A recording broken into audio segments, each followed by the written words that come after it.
Bonjour à tous et à toutes et bienvenue dans cette petite promenade que nous allons faire à travers Rennes. Alors j'avais dû l'écrire, je pense, on va faire 2,5 km tranquillement en 8 étapes. Donc la plus longue fera 600 mètres. Voilà. Et donc il s'agit de voir des bâtiments qui à un moment ou à un autre ont servi aux sciences et puis d'expliquer un peu à quoi elles ont servi. Et puis à l'occasion, on parlera aussi de scientifiques qui ont été dans ces locaux à un moment ou à un autre. Alors il y en a beaucoup, on ne parlera pas de beaucoup, on en prendra un ou deux par bâtiment. Et pourquoi la cathédrale? Alors d'abord c'est un lieu, je me suis dit ça, tout le monde sait où est la cathédrale, mais bon, on aurait pu aussi démarrer ailleurs. Alors, c'est parce que la cathédrale a été à un moment, ça fait curieux à dire, un lieu de science. Alors elle a été aussi désaffectée de son usage normal au moment de la Révolution. Et donc au moment de la Révolution, elle était plus utilisée. Et puis à côté ici, il y avait l'hôpital Saint-Yves.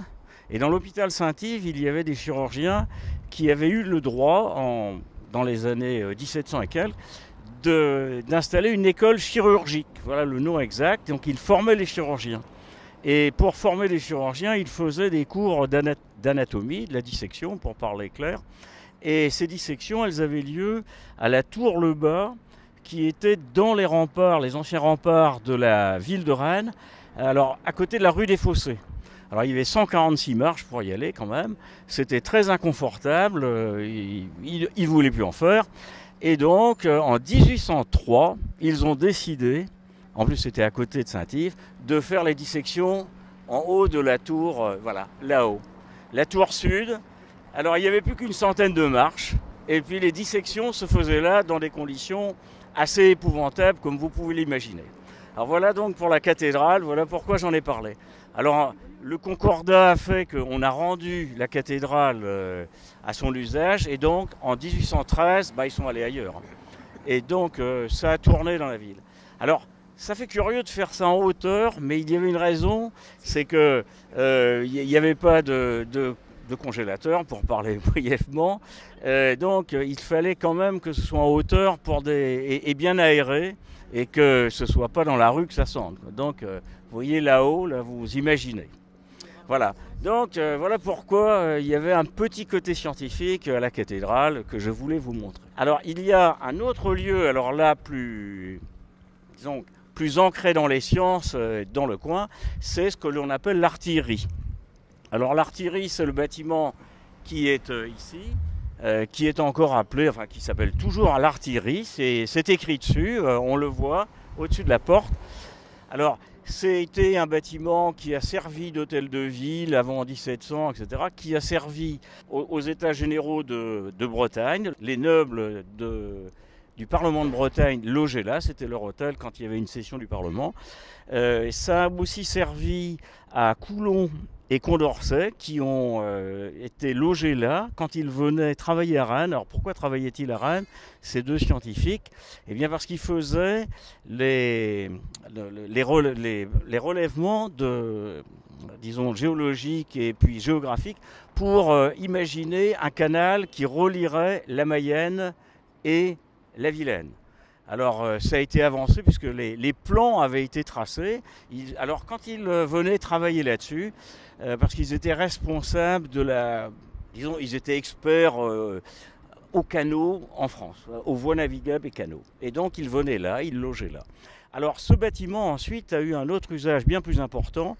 C'est déjà un peu avant la Révolution, il y a eu des inquiétudes sur le niveau des armées françaises après la guerre de 7 ans. On a compris que avoir des officiers simplement parce qu'ils étaient nobles, ça avait des limites objectives. Un noble ignorant reste un ignorant. Alors que du côté par exemple des Prusses, il fallait un minimum d'instruction pour être officier. Et donc, déjà sous Louis XV, puis sous Louis XVI, il y a eu cette idée de former les officiers, intellectuellement et scientifiquement. Et donc, à Rennes, on a créé une école d'artillerie. Voilà ce qui explique le nom. Et dans cette école d'artillerie qui a vraiment fonctionné réellement à partir de 1803, on y a nommé en 1803, et c'est là vraiment le début des sciences à Rennes, où quelqu'un de scientifique vient, on nomme un répétiteur pour les mathématiques et pour le dessin, et c'est Leport, François Leport, qui est nommé là et qui va être un professeur et un scientifique rigoureux, enseignant mathématiques et dessin aux futurs officiers d'artillerie. Alors sur le côté pratique, ces officiers sont aussi entraînés sur des grands terrains à la Courouse. Mais alors, évidemment, Leport n'est pas tout seul comme enseignant, il s'appuie sur les enseignants du lycée, puisque le lycée, suite du collège des Jésuites, qui est le lycée Zola maintenant, eh bien là, vous avez l'école centrale jusqu'en 1803 qui devient lycée, et là, il a aussi, disons, un paquet d'enseignants susceptibles de travailler à l'école d'artillerie. Donc, c'est 2 points à cet arrêt, à cette première station. Alors, vous inquiétez pas, c'est pas un chemin de croix, je n'ai que 8 stations.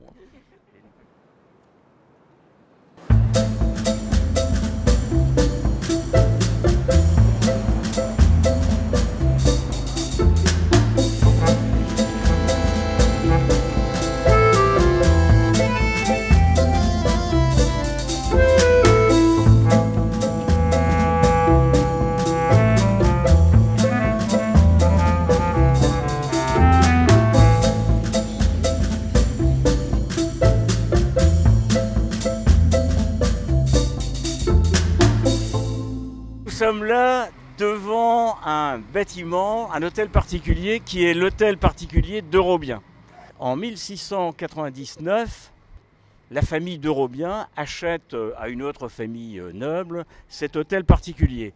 Alors là où nous sommes, attention, ce sont les jardins. Ici, il n'y a pas de rue, c'est à l'endroit où nous sommes. Donc c'est tout un ensemble. Et le petit Christophe Paul d'Eurobien, lui, il a 1 an puisqu'il est né en 1698. Et c'est lui qui va devenir le président à mortier, c'est-à-dire le haut chef du Parlement de Bretagne. Il est un collectionneur extraordinaire et il va installer là ce qu'on appelle un cabinet de curiosités. Alors il rassemble des choses et autres. Donc en tout cas, il collectionne beaucoup à tel point que ce cabinet de curiosités, le sien, est parmi les 12 plus importants de France. Il est réputé, des scientifiques, des savants viennent chez d'Eurobien voir telle ou telle chose. Alors, maintenant, on raconte aussi toujours, il y a toujours une part de vrai et une part de légende. Alors, je ne sais pas si c'est une légende ou pas, mais il semblerait que la tour en haut, là, le petit édifice là, qui est ouvert avec des petites arcades, ait été fait pour faire des observations à la lunette, parce qu'il a évidemment une lunette astronomique, ça c'est pas de problème, ça fait partie des... Et donc on raconte que quand il avait des personnalités scientifiques, etc., il leur montrait la lune, quoi. Mais voilà, pour parler un peu gentiment. Et donc, alors ce qui est important, c'est qu'il avait donc beaucoup de sciences. Dans sa bibliothèque, il y avait 30% de livres scientifiques. Ça a été confisqué en 1789. Et en particulier, ce cabinet de curiosité va être confisqué. Et dans les biens, il y a une partie scientifique qui donnera le muséum, et puis il y a une partie plus beaux-arts qui donnera aussi le musée des beaux-arts de Rennes. Alors, je vous ai promis quelques chiffres. Il avait, alors les chiffres sont connus parce que au moment de la confiscation des biens, il a fallu faire un inventaire précis. Et l'inventaire précis parle de 2210 minéraux. Et ça fait quand même une belle collection. Je parle sous le contrôle de Jean Pleine, mais c'est pas mal. Il y avait 1208 coquillages. Il y avait 410 animaux. C'était des animaux empaillés essentiellement, évidemment. Et il y avait 1450 végétaux. Alors il y en a d'autres qui avaient encore plus. On verra ça tout à l'heure. Alors voilà donc d'Eurobien, ce qu'il a apporté à Rennes, c'est en faisant confisquer ses biens, mais bon, il était, disons, l'homme éclairé, enfin, du 18e.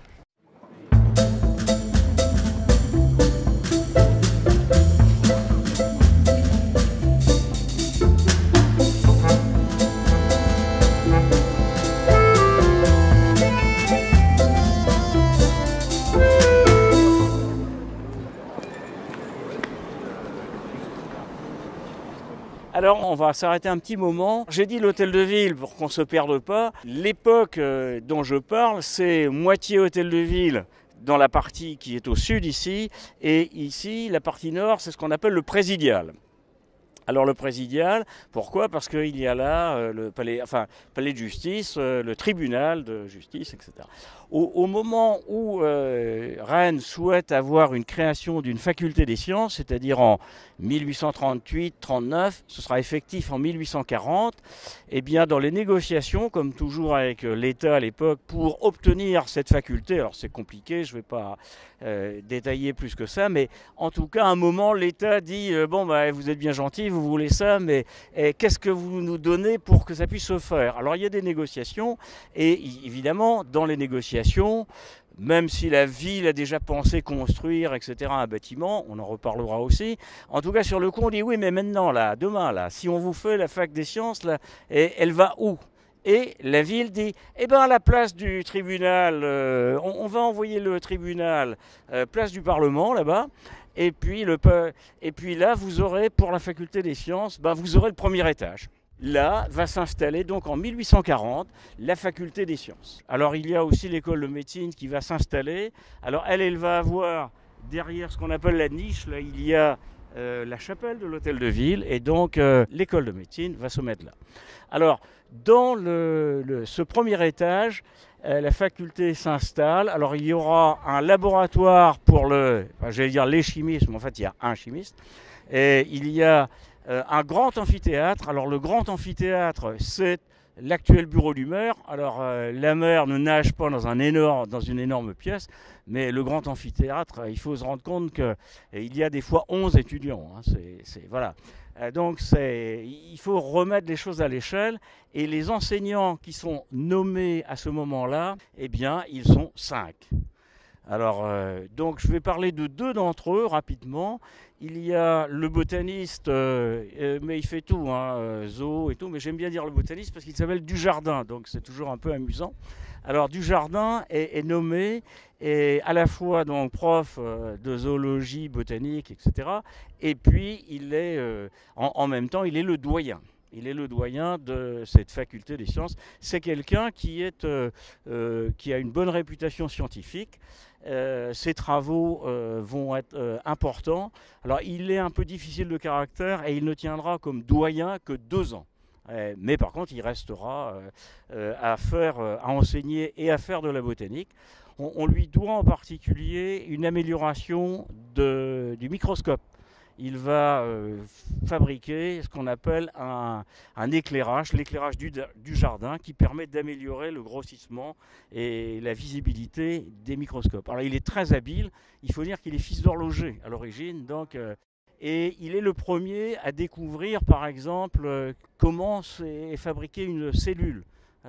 Donc, parce qu'il voit des choses comme ça. Il dit aussi que les lichens, c'est pas ce sont des êtres vivants. Quoi.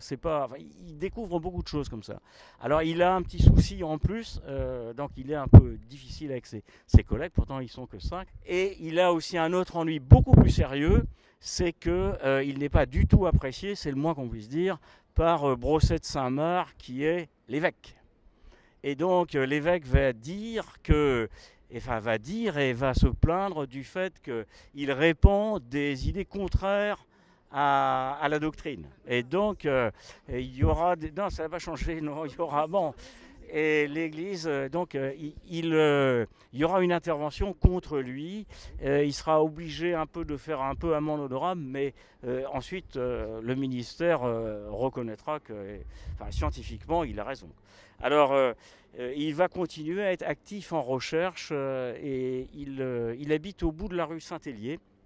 Et c'est là-bas qu'il fait beaucoup de ses recherches, parce que j'ai dit qu'il y avait un laboratoire pour les chimistes là, mais il n'y avait pas il n'y avait rien pour la botanique dans ce bâtiment. Les botanistes ont toujours besoin de place, il faut des jardins, il faut de l'éclairage, etc.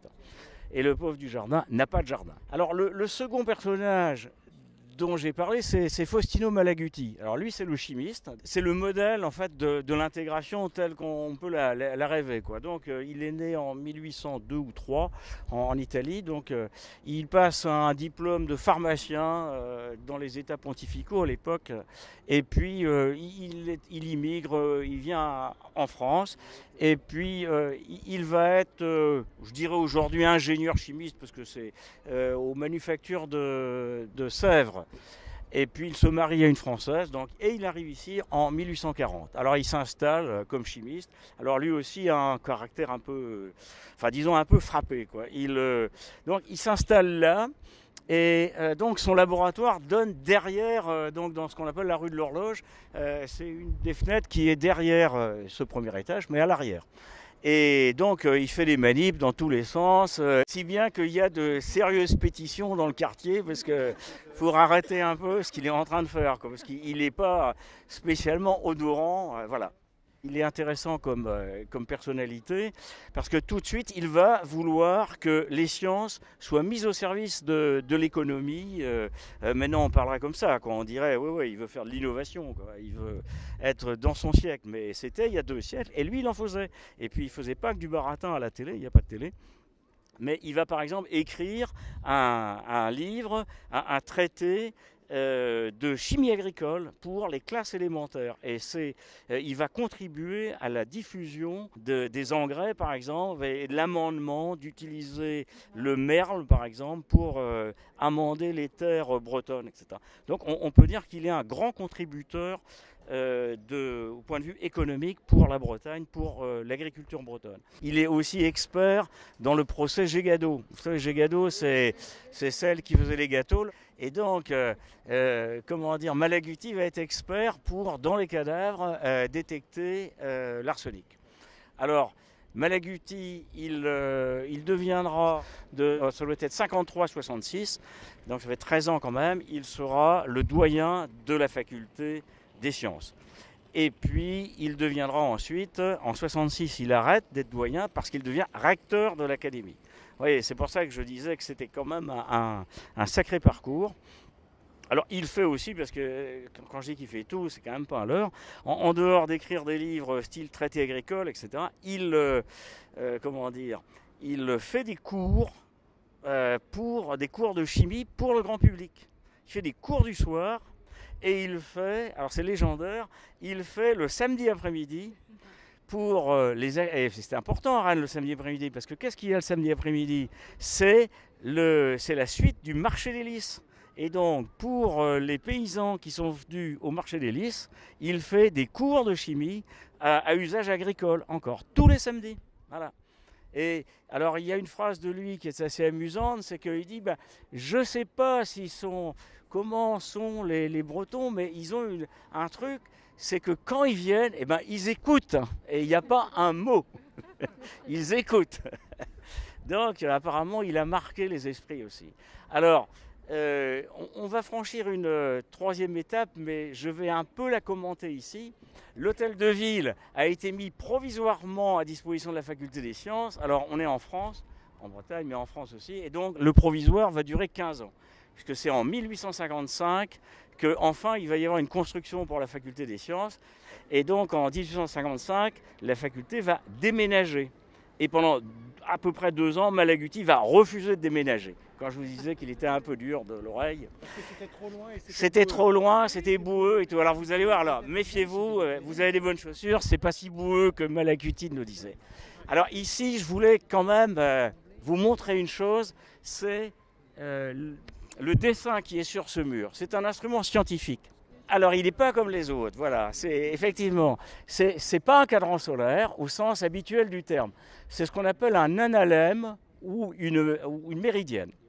Alors, ce qui s'appelle le soleil, enfin, vous voyez, il y a un truc qui ressemble à un soleil.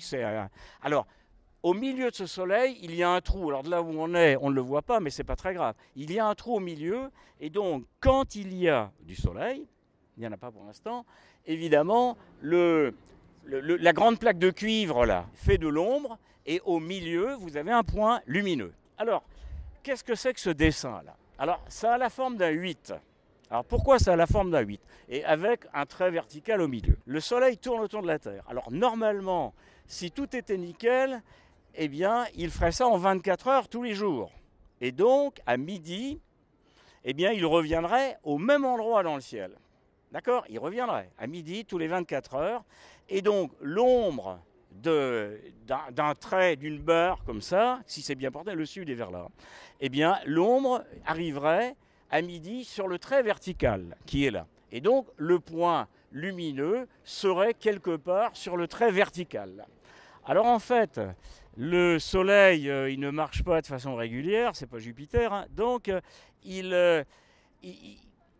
à des moments de l'année, il va moins vite, à des moments, il va plus vite. Si vous avez vu votre midi, c'est-à-dire le point sur le trait vertical, eh bien, le lendemain, si vous êtes en une période où le Soleil va plus vite, eh bien, il va passer ce trait à midi, à midi moins quelque chose, et donc le midi moyen, ce que l'on a envie d'appeler midi moyen, c'est-à-dire exactement 24 heures après la veille, eh bien, ça aura un peu dépassé. Alors, c'est pour ça qu'il y a un 8. Alors, on va imaginer qu'on est au mois de mai, parce que là, c'est bien écrit. Vous voyez sur le côté droit, dans la partie basse, il est écrit le mois de mai. Eh bien, au mois de mai, quand il est midi, quand le Soleil, enfin le point représentatif du Soleil, là, le point lumineux, arrive sur le trait du 8, là, à peu près à la période, là où c'est marqué mai. Vous avez pigé? Alors, vous voyez qu'ensuite, parce que quand le Soleil, évidemment, il monte aussi, ce qui explique que le mois de juin, c'est un peu plus bas. Et alors, en bas, complètement, là où il y a un 69, mais c'est le signe du Cancer, ça. Eh bien, le signe du Cancer, là, vous êtes juste pile. C'est-à-dire que le 21 juin, alors, l'ombre arrive à midi, l'ombre arrive là. Donc, il arrive à midi plus vite, voilà. Et ça va continuer comme ça, on va monter août. Alors, le croisement au milieu, ça correspond en fait aux équinoxes, c'est-à-dire le 21 septembre et le 21 mars. Et puis là-haut, c'est l'hiver. Alors, là, ça a été gravé mai, juin, septembre, etc. Alors, en général, ça ne se fait pas. On se contente des signes zodiacaux. Voilà.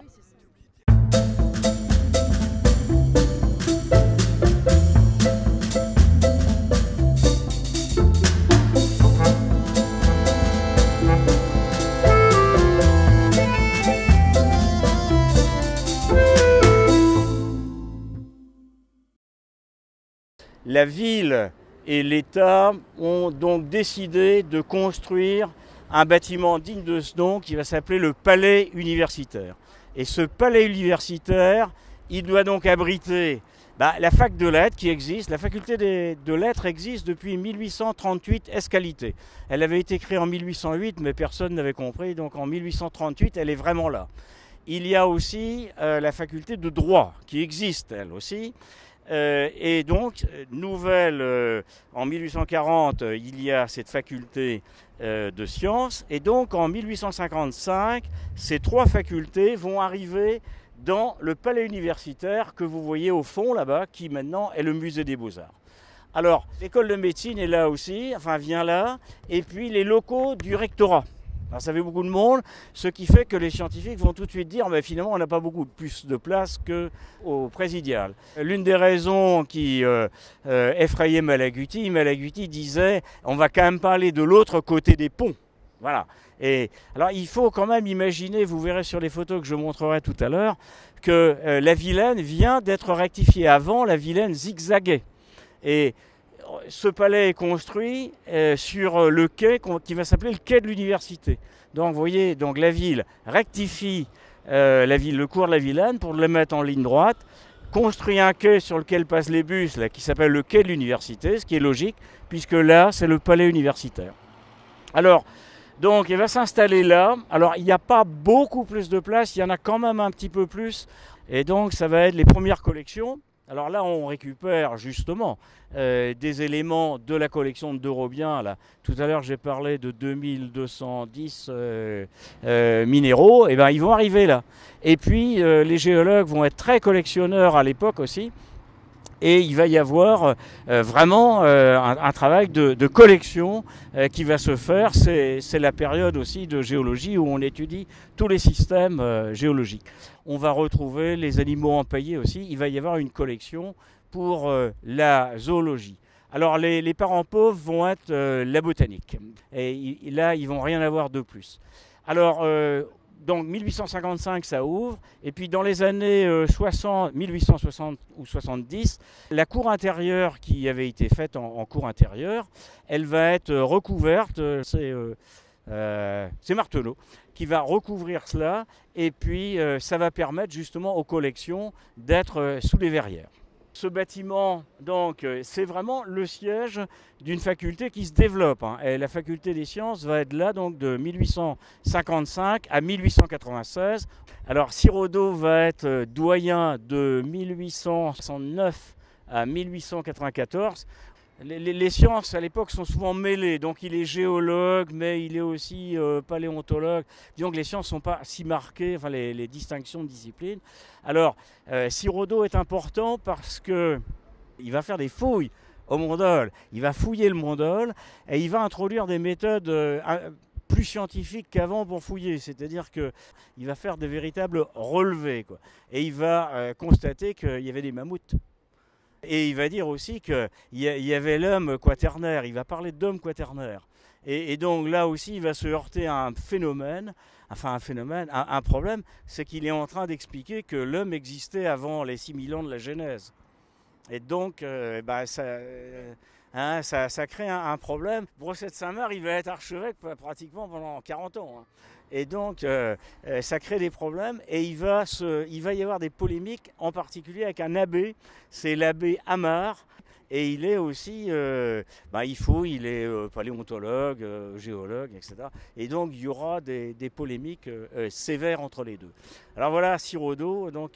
Alors Siraudot sera, je l'ai dit, il sera doyen. Alors, ce sera l'homme qui défendra le dossier qui consiste à dire que là, on est vraiment à l'étroit pour les sciences et qu'il faut construire. Et donc, c'est lui qui sera le constructeur, enfin, qui mènera le dossier, évidemment, avec les autorités locales, le dossier de construction du palais de Pasteur qu'on verra tout à l'heure.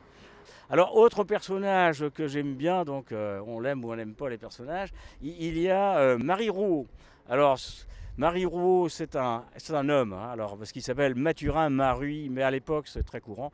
Donc Marie Rouault est un berger du sud de Rennes qui va devenir barbier perruquier, ça se fait ça aussi.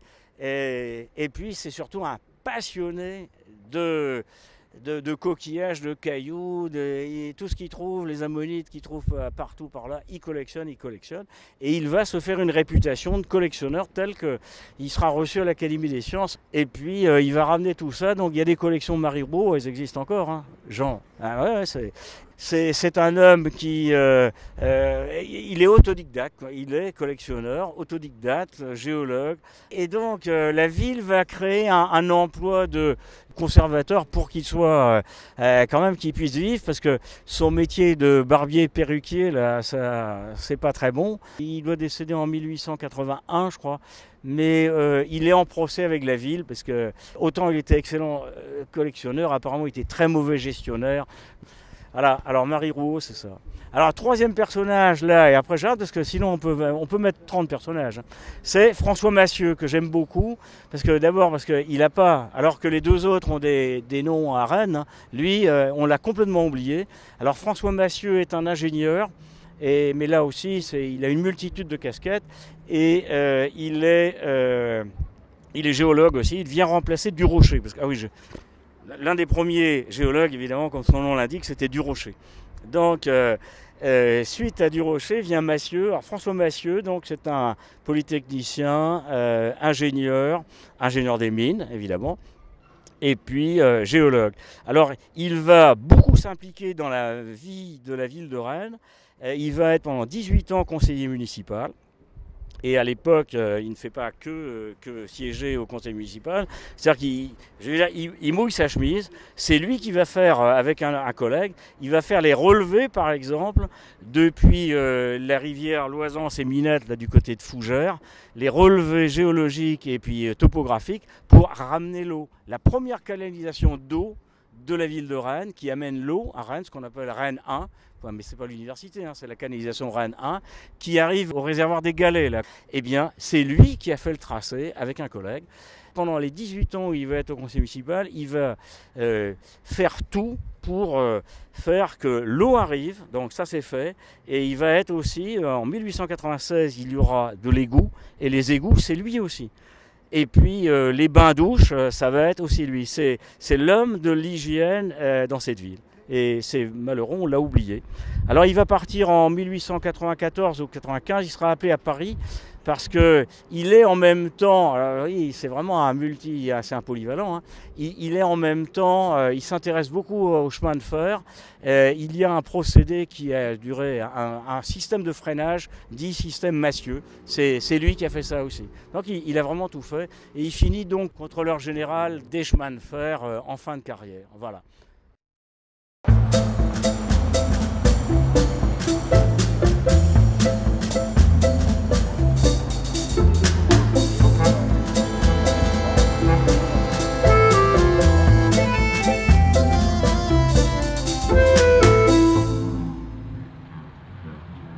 Alors donc, la petitesse du bâtiment qu'on vient de voir, là, le palais universitaire, fait que dès 1880, on discute dans la ville il faut le déménager, il faut reconstruire cette fois-ci un bâtiment pour la faculté des sciences, parce que là c'était interfac, donc pour la faculté des sciences.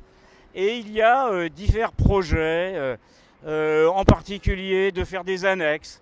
Alors, dans les années 80-85, on parle même, parce qu'on est en train de percer le boulevard Gambetta, la rue qui descend, la rue Gambetta, qui vient de la préfecture, elle n'existait pas, on va la percer, et à ce moment-là, il y a des gens qui disent, quand on va la percer, là on pourrait peut-être faire une annexe pour la faculté des sciences, etc.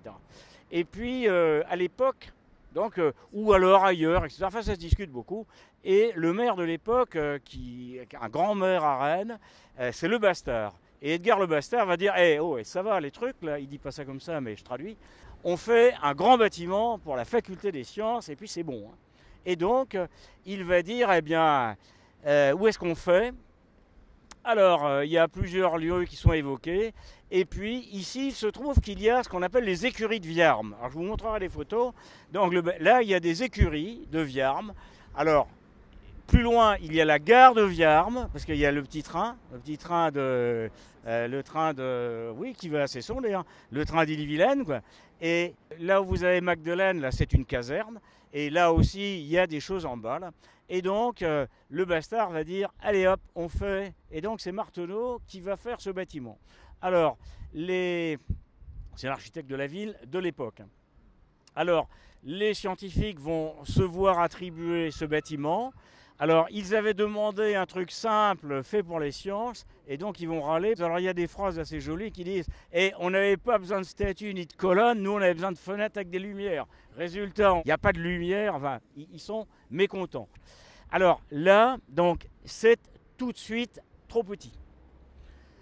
Alors, ils ont participé à la construction. Alors, comme Dominique se plaignait que je ne parle pas de Grippon, par exemple, c'est Grippon qui va installer la machine, une grande machinerie là-dedans, et ils vont mettre au point, lui et puis un autre collègue physicien dont j'ai oublié le nom, un chauffage à air pulsé à l'époque, hein, c'est bien, quoi. C'est un beau bâtiment. Hein. Alors, ce bâtiment va se révéler, donc je l'ai dit, petit. Alors, au départ, il est déjà assez petit. Alors, la botanique est toujours mal servie, c'est comme ça, hein, c'est terrible. Donc, ils n'ont pas ce qu'il faut, mais ils vont se débrouiller, Enfin, il y a une petite serre quand même en haut. Et puis, il y a un autre phénomène qui se passe. C'est inauguré en 1896, mais ils aménagent de 94 à 96. Alors, ça s'appelle Place Pasteur parce qu'en fait, les scientifiques avaient obtenu en 95 que Pasteur vienne inaugurer. Et manque de peau, Pasteur meurt en septembre 95. Donc l'inauguration se fera sans lui. Alors 1896, c'est aussi la réforme complète des universités en France. On crée les universités, une université par grande ville, etc., avec des facultés. Et donc 1896, c'est ça. Il y a aussi, ça y est, une faculté, enfin les facultés de médecine reçoivent des programmes sérieux, c'est plus laissé un peu à l'aventure avec des formations privées de trop. Et dans les formations des écoles de médecine, il y a obligation de faire des études dites PCN, physique, chimie, sciences naturelles. Eh oui, mais où est-ce qu'on va les faire? Les facultés de médecine ou les écoles de médecine n'ont pas des formations PCN, et donc on va demander aux facultés des sciences de faire des formations PCN pour les étudiants en médecine. Et donc, cette faculté va se retrouver avec plus d'étudiants, beaucoup plus d'étudiants qu'elle n'avait prévu. Et donc, il va y avoir pratiquement tout de suite nécessité de construire des annexes. Première annexe, c'est 1903, je vérifie. Alors, à l'est, il y a la gare de Viarmes et il y a aussi les quais de Viarmes. Parce qu'il y a un port, là. Maintenant, là, c'est bouché. Mais n'oubliez pas que là, la Vilaine, elle remonte tout droit vers Vitré. Hein. Donc, là, il y a un port, ce qu'on appelle le port de Viarmes. Alors, cette partie-là va être réaménagée et donc va s'accoler au bâtiment, le Pasteur 1900 là, va s'accoler un petit bâtiment qui va être une annexe. Et ça va être une annexe pour physique, chimie, sciences naturelles. Voilà, c'est l'annexe qui va se faire là. Alors cette annexe va être détruite en 1953 pour construire une nouvelle annexe, mais beaucoup plus grande, qui est l'inspection académique, enfin qui est maintenant l'inspection académique. On en reparlera après. Dans les annexes aussi, les chimistes sont encore à l'étroit et au lendemain de la guerre, ils vont créer un institut polytechnique de l'Ouest qui est l'ancêtre de l'école de chimie. Et donc, il faut loger des laboratoires de chimie pour cette école. Et donc, en bas des jardins, ici, là où est aujourd'hui le parking Kléber, eh bien, là, il y a les laboratoires de chimie qui sont construits. Et c'est là que fonctionne l'école de chimie. 59, ça marche toujours. 59. Alors, dans ce bâtiment, il y a le laboratoire de chimie pour la faculté des sciences, mais il y a aussi le laboratoire d'analyse municipale, parce que la ville a la responsabilité des analyses de la répression des fraudes, par exemple. Et donc, c'est la faculté, c'est en particulier Bouza, qui va faire, un des enseignants, qui va s'occuper, il sera chef du laboratoire pour les analyses municipales. Parce que la ville gère aussi les abattoirs, et donc il y a des analyses hygiéniques, enfin d'hygiène, et ils ont lieu là. Alors ce bâtiment, donc, qui est propriété municipale, sera rasé en 1978 pour construire le parking Kléber. Donc la guerre 39-45, le bâtiment va rester à peu près correct. Il aura quelques méfaits, mais le pont sur lequel nous sommes va sauter. Les Allemands vont sauter tous les ponts de Rennes en quittant le 2 août 1944. Et donc ce pont ici saute. Alors ça va quand même occasionner des dégâts dans le bâtiment. Et donc la faculté va réouvrir en 1945. Bon, elle n'a pas vraiment arrêté de fonctionner, hein, mais elle réouvre. On répare les dégâts dedans. Et puis tout de suite, évidemment, ça s'avère vraiment trop petit, parce qu'il y a aussi le boom démographique qui commence. On ne va pas s'étendre là-dessus. Et donc la faculté, donc après les annexes d'avant-guerre et même d'après-guerre que l'on verra tout à l'heure plus haut, eh bien, il va y avoir une dernière annexe construite en 1953-54. C'est pratiquement le doublement de Pasteur. Hein. Et cette annexe, qui est devenue l'inspection académique maintenant, eh bien, va être la dernière extension de la faculté des sciences dans le centre-ville.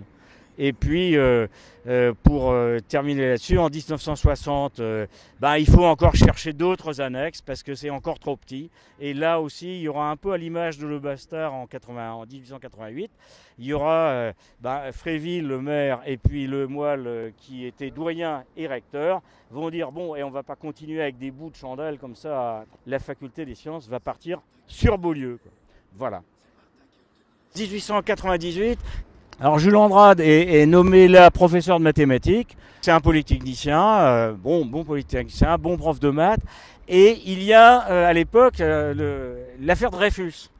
Et Jules Andrade, est un homme sortant de Polytechnique. Il avait comme collègue, enfin non, comme condisciple, ouais, on dit ça comme ça, condisciple à Polytechnique, il avait Général Mercier qui instruit l'affaire Dreyfus. Et Jules Andrade lui écrit cher camarade, je dois te dire qu'il faut sortir de l'erreur scientifique possible, etc. Il lui explique qu'il se trompe, quoi. Alors évidemment, lui, il fait ça entre condisciples de Polytechnique, mais les militaires transmettent ça au ministre, qui explique au recteur de Rennes, qu'est-ce que c'est que cet uluberlu là, vous allez nous virer ça. Et donc Andrade va se retrouver avec quelques scientifiques et quelques littéraires, mais très peu. Il y aura 6 à 7 universitaires rennais qui vont prendre la défense de Dreyfus publiquement, hein. Juste quand même un truc, c'est que juste un truc, parce que je ne sais pas quelle est la part de politique et la part de naïveté de Jules Andrade, mais quand Jules Andrade, quand je vous ai dit, il écrit à Mercier en le tutoyant, cher camarade, mais en plus il publie sa lettre. Il publie sa lettre dans je ne sais plus quel grand journal parisien, quoi.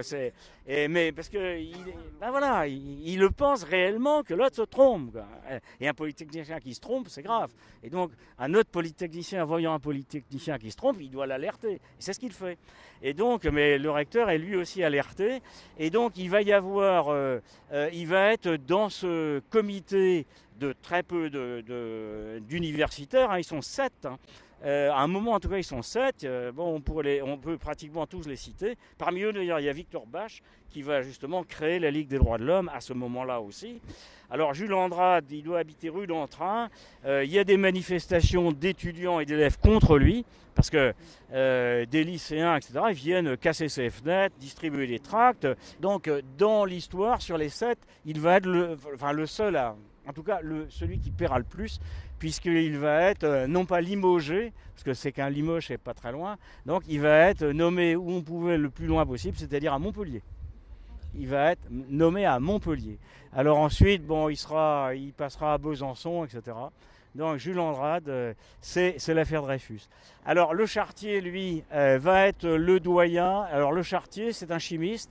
Et donc, il va être le doyen de 1894, mais il va décéder brutalement en 1903. Alors, le Chartier est un chimiste qui, lui aussi, fait beaucoup de chimie agricole. Et pour ceux qui connaissent Rennes et les environs, c'est lui qui va s'occuper de la station des Trois-Croix. Vous voyez où est le lycée, enfin, après, c'est devenu le lycée des Trois-Croix et tout. Il va y avoir une station agricole là-bas. Alors, le Chartier, c'est une grande famille rennaise, hein. Donc, c'est lui. Et il a une rue... à côté de là où était la clinique Sainte-Anne, là, vers et Volnay, voilà, la clinique Volnay-Sainte-Anne. En 1903, donc, il décède brutalement et le remplacement, l'élection du doyen est un peu compliqué parce qu'il y a eu justement l'affaire Dreyfus. Ah oui.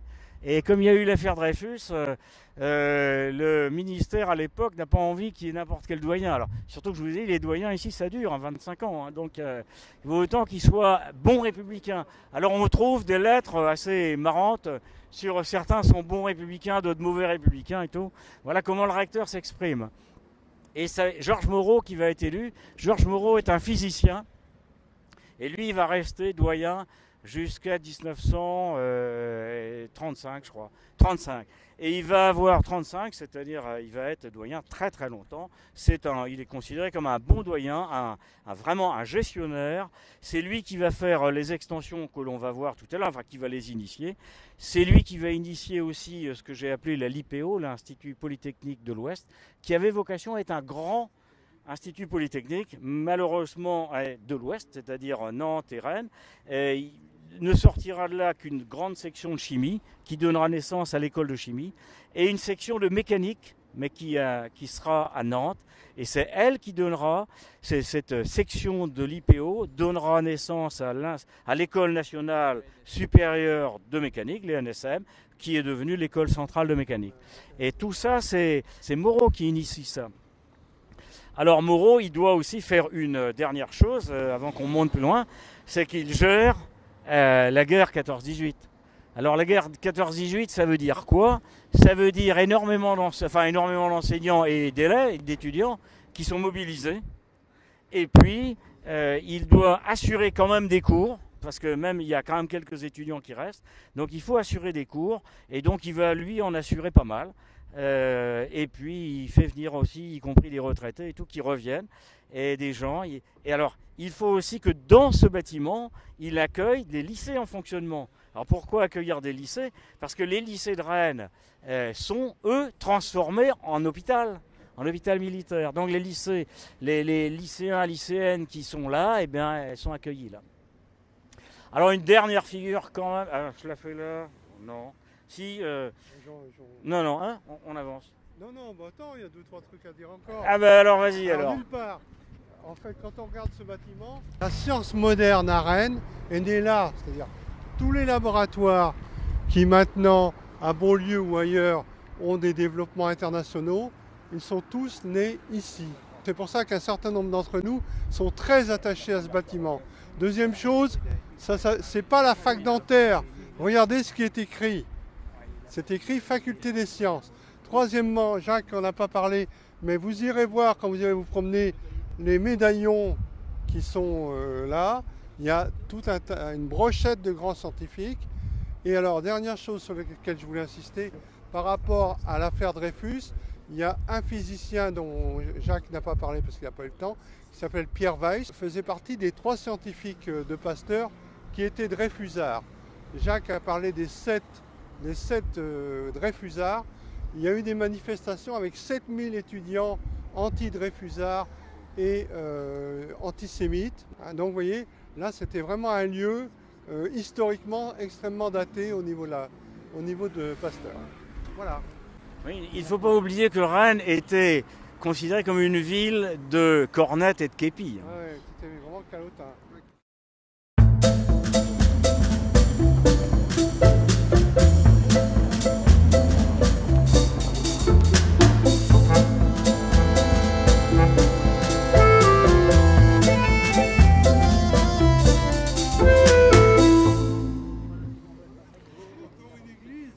Encore une église, oui. Encore une église. On sent tout de suite le... Non, alors c'est pas pour l'église, donc regardez pas l'église. Ne vous affolez pas. C'est pour le bâtiment à côté, là. Alors ce bâtiment, c'est quoi, là? C'est... Alors oui, c'est le recteur. Oui. Alors en fait, c'est le palais épiscopal, à l'origine. Il a été confisqué à la Révolution. Les biens de Robiens ont eux aussi été confisqués. Et on va les amener là. Voilà, donc le fameux cabinet de curiosité et autres, et annexes, hein, les tableaux, etc. de Beaux-Arts, tout ça s'est ramené là. Et donc ce bâtiment, il devient en 1794, et il sert à abriter ses collections, il devient propriété du district de Rennes. Alors à l'époque, les villes, le mot ville a été aussi supprimé, donc ça s'appelle le district de Rennes. Mais quand on dit district de Rennes, il faut penser que c'est la ville de Rennes. Voilà, c'est le mot ville de Rennes. Alors je dirais ville de Rennes. Et donc la ville de Rennes, à l'époque très moderne, elle va décider de faire de cet endroit-là un muséum. Alors elle a de quoi faire, puisqu'elle a déjà les collections de Robiens, et elle fait un muséum. Ça fonctionne bien, puisque les enfants, avec leur famille, il faut être accompagné dignement. Enfin, le règlement est assez amusant, mais c'est ouvert le 3e, le 6e et le 9e jour de chaque décade. C'est-à-dire, c'est pas mal, hein, c'est-à-dire que c'est ouvert comme tous les 3 jours. Hein. Et donc, toutes les collections sont mises là pour, entre guillemets, édifier le peuple, amener. Donc, à l'époque, il y a une volonté politique de montrer les choses dans un muséum. Ça a changé, dit Dominique, qui est une mauvaise langue. Et puis, alors, le jardin du Tabor est aussi réaménagé. Alors, pourquoi est-ce qu'il est réaménagé? Alors, on a beaucoup parlé des botanistes, hein, et voilà.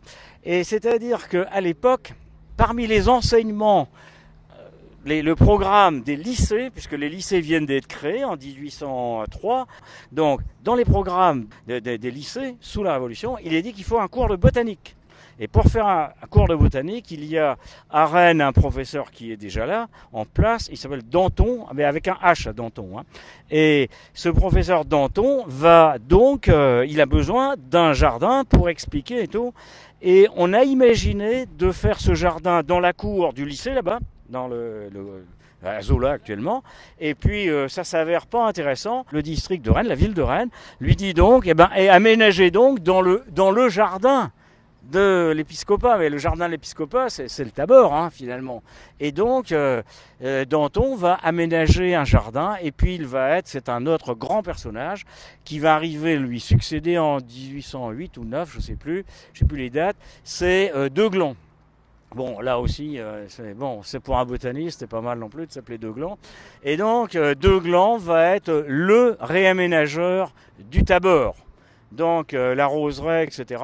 Et pour ceux qui connaissent le Tabor depuis longtemps, c'est lui qui va planter un cèdre du Liban, en plein milieu de la pelouse. Alors, Deuglan, donc, il est considéré comme l'aménageur. Alors, ici, donc, en 1802, le Concordat fait que l'évêque, il a le droit de récupérer son palais. Ben oui, donc, il n'est plus question de mettre les cours là, mais le district va dire ouais, on vous rend quand même le palais, mais par contre on garde le jardin, quoi. Voilà. Et donc le jardin du Tabor va rester propriété de la ville. Voilà. Ce palais épiscopal il va être abandonné parce qu'il faut aussi l'entretenir quand même, hein. Alors l'église après 1905 elle a quelques soucis et donc l'évêque ne va plus habiter là. Et donc l'État va récupérer ce bâtiment. Alors à Rennes, c'est pas compliqué, il y a 3 grands propriétaires, il y a l'État et la ville, il y a l'église et puis il y a l'armée, quoi. Alors tous les bâtiments passent de l'un à l'autre de cette manière-là. Donc là, ça passe non pas à la ville, mais à l'État. À un moment, il y a eu la fac de droit qui était là, donc qui quitte le palais universitaire pour venir là. Et puis la fac de lettres va quitter aussi là-bas pour aller, mais on en reparlera à peine, mais pour aller à Place Hoche. Et puis voilà, il y a des jeux de chaises musicales. Et le rectorat va venir là, le rectorat en sa totalité en quelque sorte. Et puis en 1966 ou 67, je ne sais plus, le rectorat va aller rue d'Entrain où il est. Par contre, le recteur va garder comme logement de fonction ce logement. Et puis, alors, là, il y a une grande salle de réception au niveau du rez-de-chaussée ou premier, là. C'est là qu'on trouve un portrait de Malaguti, dont on a parlé au début. Dans la grande salle, dans la grande salle de réception, il y a le portrait de Malaguti. Voilà. Comme on a parlé des collections, alors, on avait dit qu'il y avait à peu près 1500 plantes, hein, dans la collection de Robien. Alors, il y a un collectionneur que j'ai envie de citer aussi, c'est Nicolon des Abbayes. Alors Nicolon des Abbayes, alors c'est entre les deux guerres, et puis après la guerre 39-45, il collectionne le lichen. Et donc il est d'abord collectionneur et il sera recruté seulement dans 1940. Il n'est pas jeune, hein, quand il est recruté à la fac des sciences, mais c'est un spécialiste des lichens. Il y a plus de 11 000 spécimens de lichens. Comme l'a rappelé Jacques, il faisait comme fonction, il continuait même quand il était assistant, il vendait du vin. Et donc on retrouve par exemple, sinon on comprend rien, c'est que son lichen est collé, alors un peu comme mes feuilles là, il a des planches, mais les planches sont des fois faites avec Grand Hôtel de Perros-Guirec par exemple. Vous avez les lichens récupérés sur la plage, sur les rochers de Perros ou de Ploumanac, eh bien c'est collé sur le menu ou l'addition. D'ailleurs, vous voyez, donc vous avez les lichens là, et puis vous avez le prix du repas, etc. Ou vous avez des fois des reçus de vin, etc. Et donc, alors ces collections sont magnifiques. Alors 11 000 spécimens, alors, les spécimens ne sont pas bretons, mais il avait beaucoup de relations, et donc il a récupéré, parce qu'évidemment, il échangeait un lichen de Ploumanac contre un lichen du Mozambique, etc. Donc il a des collections impressionnantes qui sont toujours là à la fac de pharmacie, parce qu'il a été enseignant en sciences et en pharmacie, parce que là aussi c'est très lié, hein. Voilà. Alors on va avancer, maintenant ça va être court les étapes.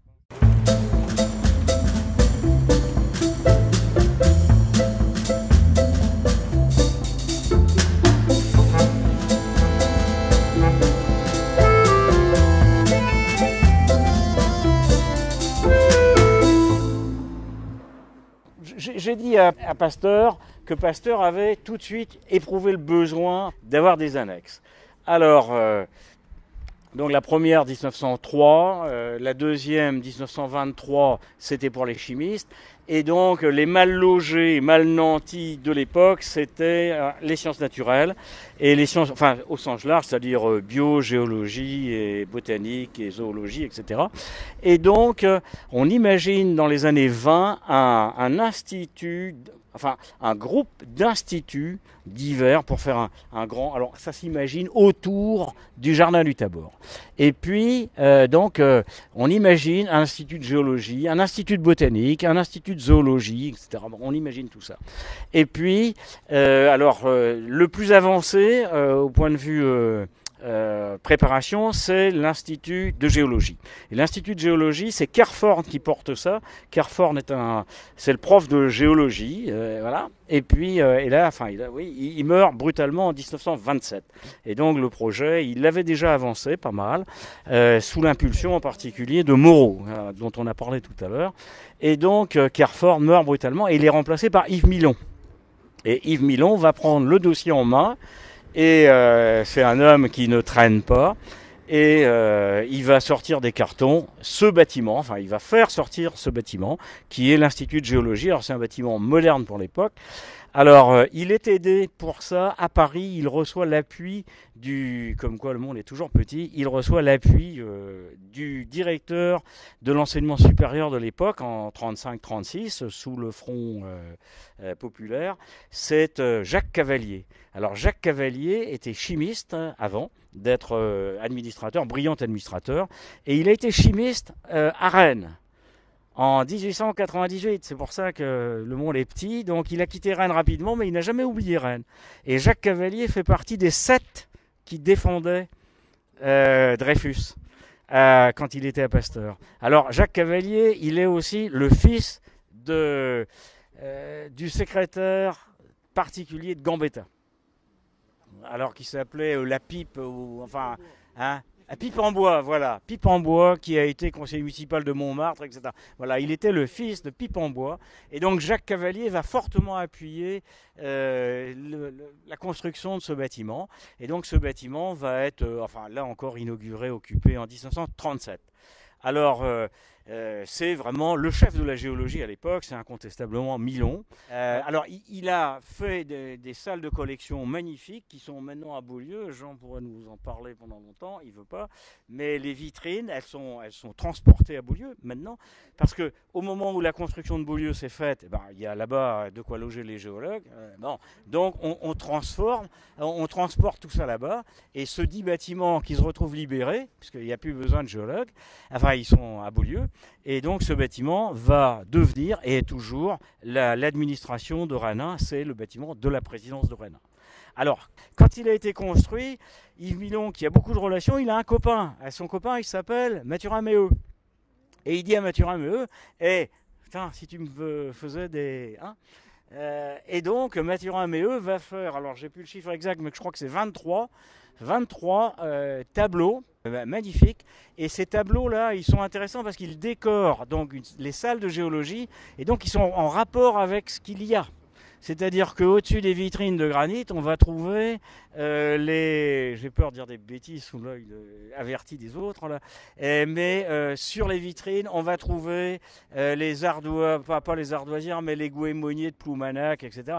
On trouve des choses en rapport au-dessus des cornes de mammouth, par exemple, ou des crocs de mammouth, là, je ne sais pas. On va trouver aussi des grands tableaux de mammouth. Alors, ce sont des tableaux qui font 4 mètres sur 5 mètres. Alors, ils ont été, eux aussi, transportés à Beaulieu. Ils sont en bon état et ils sont visitables. Allez-y dans l'Institut de géologie. Ils sont visitables.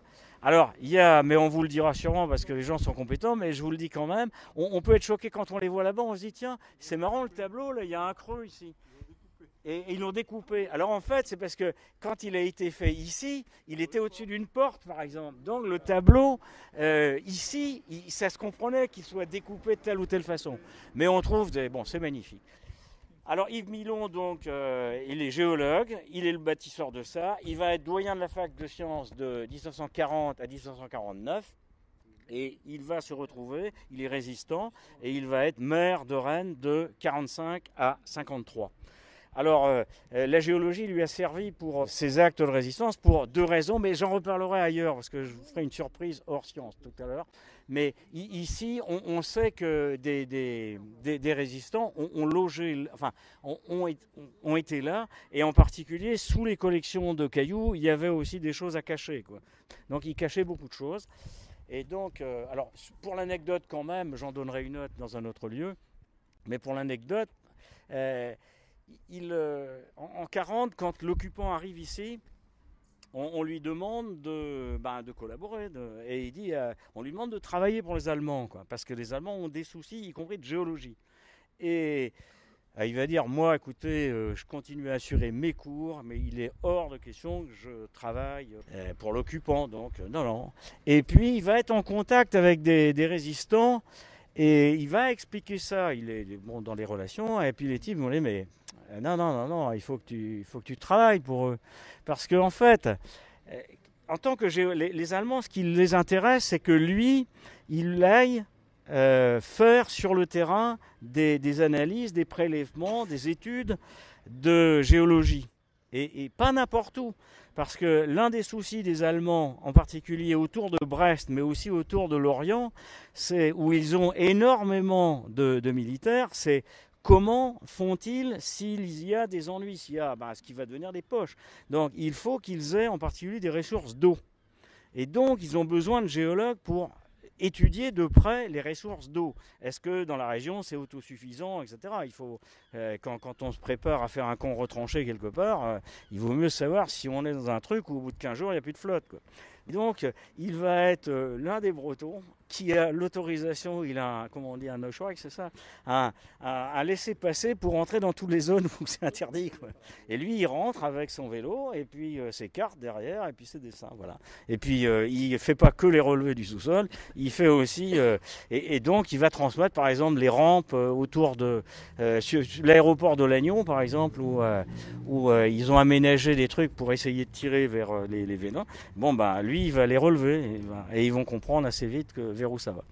Sur quand même les toiles, c'est un peu compliqué parce que la propriété des toiles est un peu obscure, comme souvent beaucoup de choses dans l'université, entre ce qui est à l'État, ce qui est personnel, etc. Alors, les toiles ont l'air d'être parce que ça a été fait sympathiquement par Mathurin Méheux pour Yves Milon. Quelle est la propriété exacte? Donc, c'est à Yves Milon. Alors, elles vont rester là pendant les années de la présidence au début. Donc, et il va conserver, bien qu'il soit en retraite, il est en retraite à Becherel chez sa fille, et il va conserver une pièce. Et dans cette pièce, il y aura ses tableaux. Et donc, il a une chambre là, dans le bâtiment. Et il n'a jamais voulu quitter le bâtiment, quoi. Et donc, à son décès en 87, là c'est clair, on dégage son bureau, et il fait don à l'université de ces tableaux, mais à une condition, et c'était une très très bonne condition, c'est qu'elle soit réaccrochée dans le bâtiment de géologie de Beaulieu. Mais lui, jusqu'à 87, en fait, il a gardé ces tableaux-là. Voilà. Ces tableaux sont classés monuments historiques. Et maintenant, ils sont classés monuments historiques. C'est des rares collections complètes.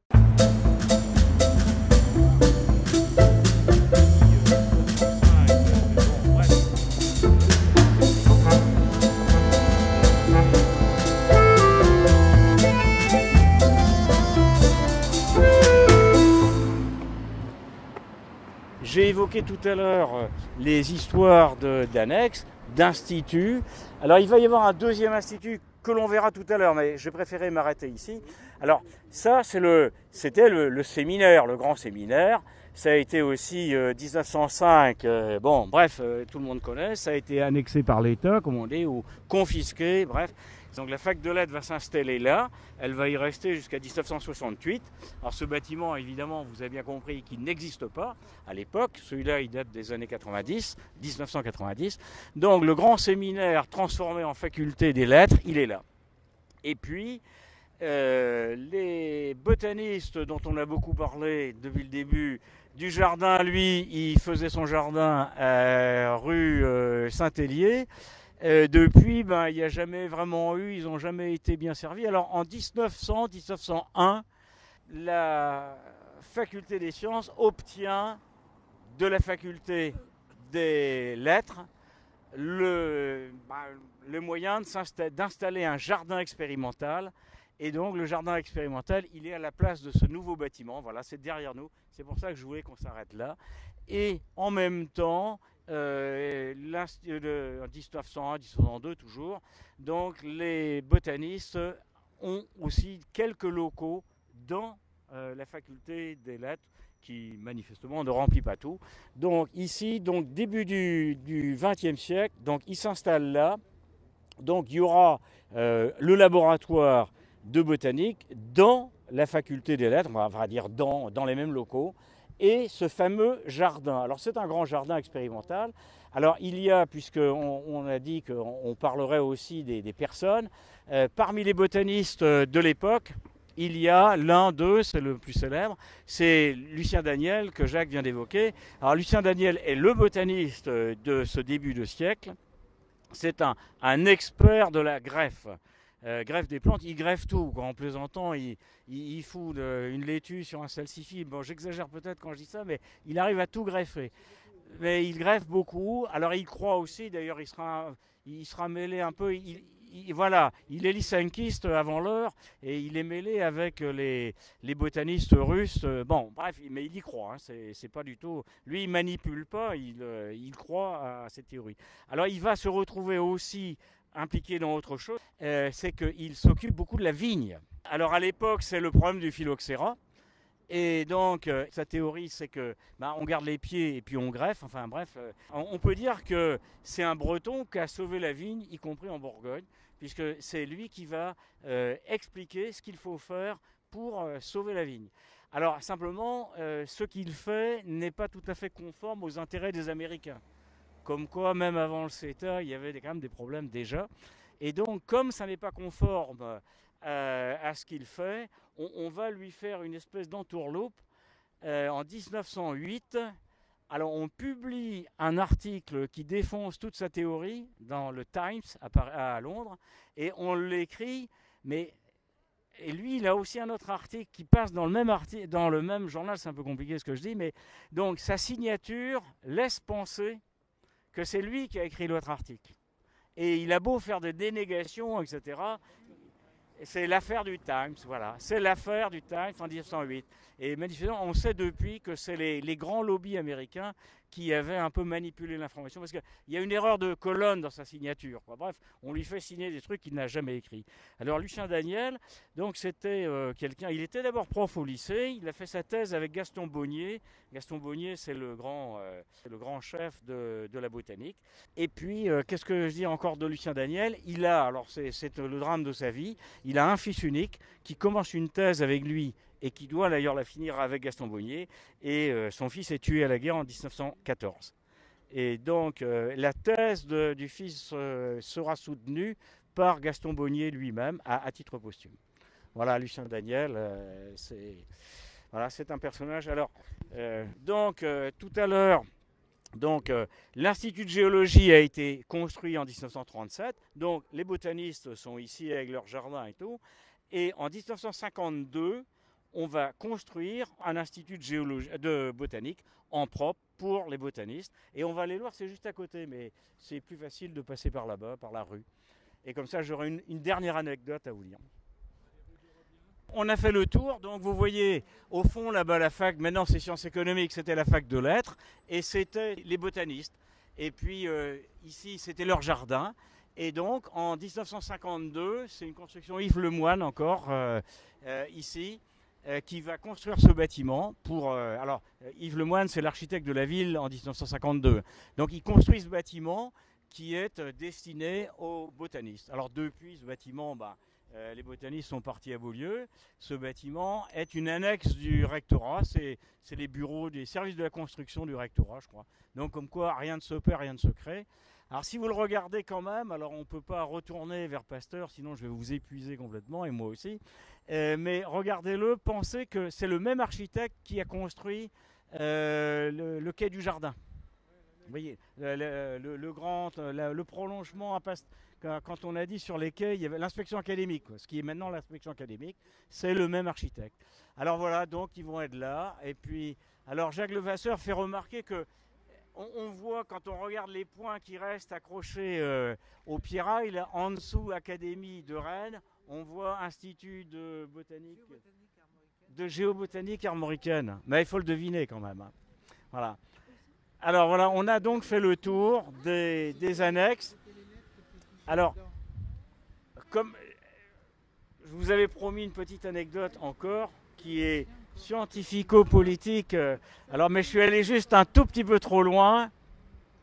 Donc, vous avez le 12B, 12A, et vous avez la maison rose, là. Alors, il y a une plaque dessus que vous verrez en repartant. Alors, cette maison-là, c'est le 10 rue de Robien. Alors, la plaque, pour ne pas faire de grandes révélations, il y a une plaque qui rappelle que Geneviève de Gaulle-Antonios a habité là. Donc, elle habitait là après la guerre. Alors, cette maison a aussi une autre particularité un peu amusante. C'est que Yves Milon, dont on a parlé, habitait là. Pendant la guerre, il habitait là. Comme beaucoup de belles maisons à l'époque, l'occupant l'a réquisitionné à moitié. C'est-à-dire qu'elle a demandé à Yves Milon de se pousser de la moitié des pièces pour y loger un des commandants, un personnage important en tout cas, de la commandature qui logeait là, avec lui. Alors c'est sympathique. Hein. Il a aussi son radio, parce que quand il envoie des messages, vous avez tous vu des films, hein, et tac, tac, tac, tac, et donc il a son radio avec lui. Et puis il y a le colonel à côté, quoi.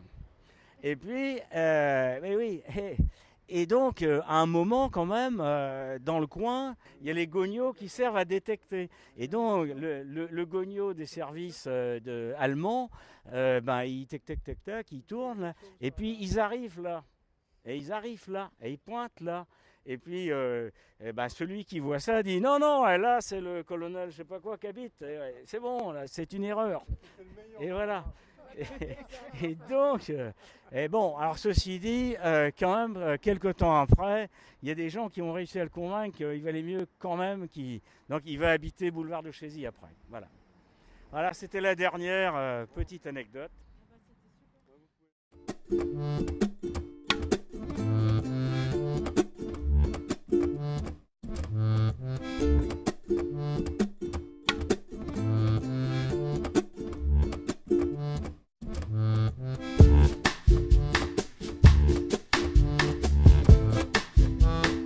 Ha ha ha ha!